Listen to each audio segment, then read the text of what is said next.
Ni kwangu nilikozaliwa nimekutana na mwanangu Sinopi. Na kila siku watu mnaniuliza matajiri, Sinopi. Mwanangu ya mwangalie kwanza cheki. Kwanza umemwona anaponicheba cheba, mwangalie anaponicheba. Oya, tuko live na mwanangu Sinopi. Mwanangu huyu.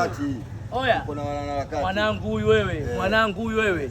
Na wote mnatusemaga tunakaa kwetu sawa, lakini huyu hapa yupo. Huyu sasa huyu ndo kamfundisha yule mchafu wenu alokuwa Uingereza anaitwa Mchafu Chacom. Huyu ndo kamfundisha ujanja.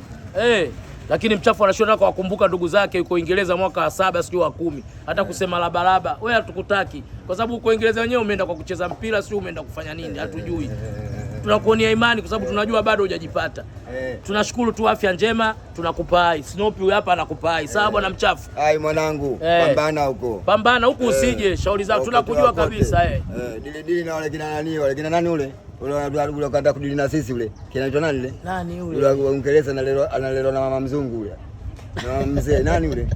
Na nani ule mzee Mwingereza alikuwa analelewa na mama mzungu. Mama mzungu. Ule kaenda kudili na sisi ule. Nani?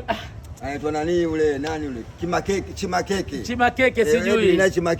Ndio rafiki zako uongo. Wewe mtoto wa ndugu zako na usikumbuke. Pambana nayo Chimakeke. Tena mwambie kabisa asidili na sisi. Unasikia kazi? Sinopi kakasirika, mchafu. Sinopi kakasirika. Una lolote. Chakoma. Mambilo Chimakeke ile Sweden kule asidili na sisi. Unasikia kazi? Alafu uko na karibu uko pambana naye. Si maisha yetu haya Kigali chetu kimoja hiki tuishi tunaenjoy. Kwani wewe ulituacha hivi sisi? Funguo zingine mfukoni tunazo ya magari. Hata kutumia si amebaki. Wewe kwani ulituacha hivi? Labda tukwambie neno la mwisho. Wewe ulituacha hivi?